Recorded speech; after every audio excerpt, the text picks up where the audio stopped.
նախագահներ, հարգելի պատգամավորներ, թույլ տվեք ներկայացնել ներքին գործերի նախարարության 2026 թվականի բյուջեի նախագծով նախատեսված միջոցները 2026 թվականի համար նախատեսել ենք 102 միլիարդ 644 միլիոն դրամ, որը նախորդ տարվա, այսինքն 2025 թվականի բյուջեի հաստատված բյուջեից պակաս է 2 միլիարդ 355 միլիոն դրամով։ Այստեղ նվազեցումները հիմնականում տեղի ունեցել երկու ծրագրերի մասով, ներքին գործերի կրթական ծառայություններ և ներքին գործերի նախարարության ոլորտի քաղաքականության մշակում, կառավարում, կենտրոնացված միջոցառումների մոնիտորինգ և վերահսկողություն ծրագրերով, հիմնական միջոցները ծախսվում են երկրորդ նշված ծրագրով, այստեղ ծրագրի միջոցառումների մեջ են տարբեր նվազեցումներ և ավելացումներ, կարծում եմ, որ նախարարը այդ հարցերը կհասցեագրի։ Մնացած մասով ես այս պահին չեմ ներկայացնի, որովհետև ժամը 12-ին փակ նիստ է լինելու և փակ նիստի զեկույցը առանձին կներկայացնենք։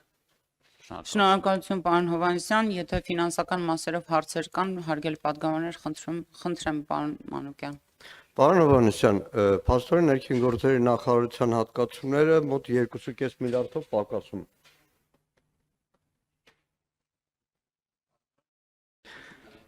Գիտեք ինչի եմ Միկրոֆոնով պատասխանեք, խնդրում եմ։ Գիտեք ինչի եմ հարցնում, որովհետև մոտ 2 ամիս առաջ ձեր կողմից, հետո Նիկոլ Փաշինյանի կողմից պոմպեզ ազդարարում եղավ, որ պաշտպանության նախարարության բյուջեն 2025-ին կրճատվելու է։ Բայց որևէ բառ օրինակ չհնչեց ներքին գործերի նախարարությունում էլա կրճատում լինելու։ Ինչի՞ հետ էր պայմանված այդ, այսպես ասեմ, Ադրբեջանին դուր գալու այդ ամեն ինչ մեջ, վայ, տեսեք, պաշտպանական ծախսերը կրճատում ենք, իսկ ոստիկանության մասին ընդհանրապես լուռ մնացիք։ Այսինքն, եթե կրճատումների մասին եք խոսում ոլորտային, կարելի էր օրինակ ներքին գործերին էլ հիշատակել, բայց չէր այնց հատուկ օրինակ, հետո փակ նիստում կանդրադառնանք բարձր տեխնոլոգիաների նաև նախարարության հատկացումներին, բայց պաշտպանության նախարարության բյուջեին այնց հատուկ ջրաջանությամբ ներկայացվեց, որ տեսեք կրճատումը ի տարբերություն հարևան երկրի, որտեղ պաշտպանական ծախսերը ավելացել են։ Պարոն Մանուկյան, ես վստահ եմ, որ դուք երբ որ որևէ նորություն լսում եք, կոնտեքստից կտրված չեք լսում և այն կոնտեքստը, որում ես խոսել եմ այն մասին, որ պաշտպանության նախարարության ծախսերը կրճատվում էր, վերաբերվում էր միջազգային ռեյտինգային կազմակերպությունների կողմից օգոստոսի 8-ից հետո հնչած կամ հայտարարած ձևակերպումներին և ես մեկնաբանություն էի տալիս միջազգային ռեյտինգային կազմակերպությունների կողմից արված հայտարարությունները այն մասին, որ իրենք համարում էին, որ երկարաժամկետ կամ միջնաժամկետ առումով Վաշինգտոնյան համաձայնագրերի կնքումը դրական ազդեցություն է ունենալու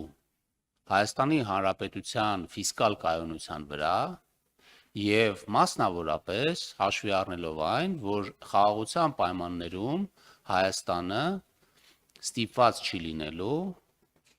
մեծ գումարներ ուղղել պաշտպանության ոլորտին։ Եվ ես իմ արձագանքը դրան նա էր, որ 2026 թվականին արդեն իսկ որոշ նվազումներ են նախատեսվում այդ ուղղությամբ մեր ծախսերում, այսինքն մեկնաբանությունը դրան էր վերաբերվում, ես չէի պատրաստվում որևէ բան ազդարարել, ես ընդամենը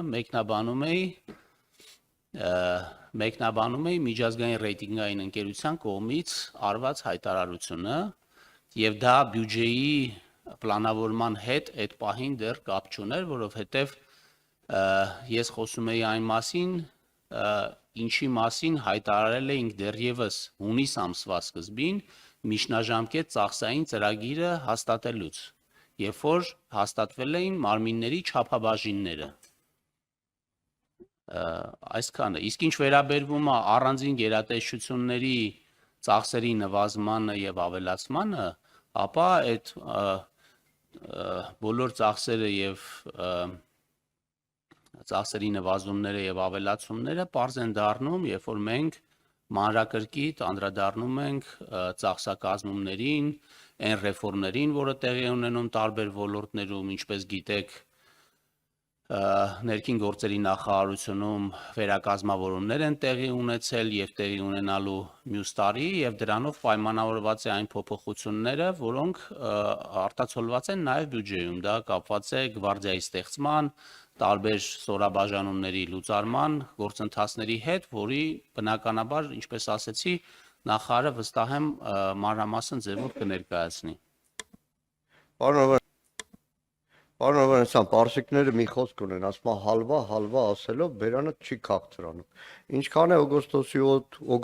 8 ասենք, բայց օրինակ շաբաթ օրը եղել եմ Գորիսի տարածաշրջանում, նույն առաջնագիծն է, նույն մարտական հերթապահությունը, դեռ ավելին միշտ կահավորման անհրաժեշտություն ունեցող։ Այսինքն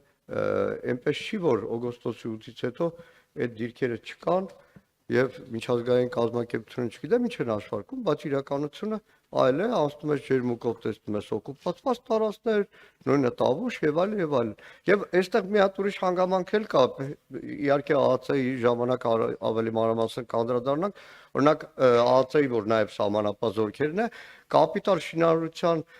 ծավալները ի տարբերություն նախորդ տարվա այս տարի 2025 թվականի համար ավելի քիչ են նախատեսված։ Տրամաբանությունը իշխանության, որ այ տեսեք սահմանագծման, սահմանազատման աշխատանքը հզոր թափով առաջ է գնում, ենթադրում է, որ սահմանապահ ուղեկալների եւ այլնի զորանոցների համար շատ ավելի մեծ գումարներ են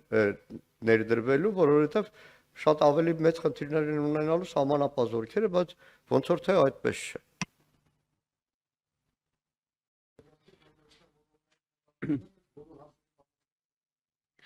Ես կարճ ուղղակի արձագանքեմ, պարոն Մանուկյան, ԱԱՑ-ի հետ կապված իհարկե կքննարկենք, երբ որ ԱԱՑ-ի բյուջեն քննարկելու լինենք, ինչ վերաբերվում է պաշտպանության նախարարությանը, ապա ես եւ պաշտպանության նախարարը մանրամասն պարզաբանումներ տվել ենք այն մասին, որ այն նվազեցումները, որը կան բյուջեում, որևէ ձև չեն անդրադառնում այն ռեֆորմներին, որը մենք իրականացնում ենք եւ վերազինման աշխատանքներին, դա պայմանավորված էր նրանով, որ մեր գնումների եւ կապիտալ ծախսերի իրականացումը որոշակի տրամաբանություն ունի, մի տարում չի իրականացվում եւ մենք որոշում ենք կայացրել ապագա ծախսերը առաջ բերել եւ իրականացնել 2025 թվականին եւ մենք 26 թվականից վերադառնում ենք մեր նախագծված հետագծին ծախսերի առումով, բայց իհարկե պաշտպանության նախարարության քննարկման ժամանակ այս հարցերը շատ մանրամասն կխոսենք։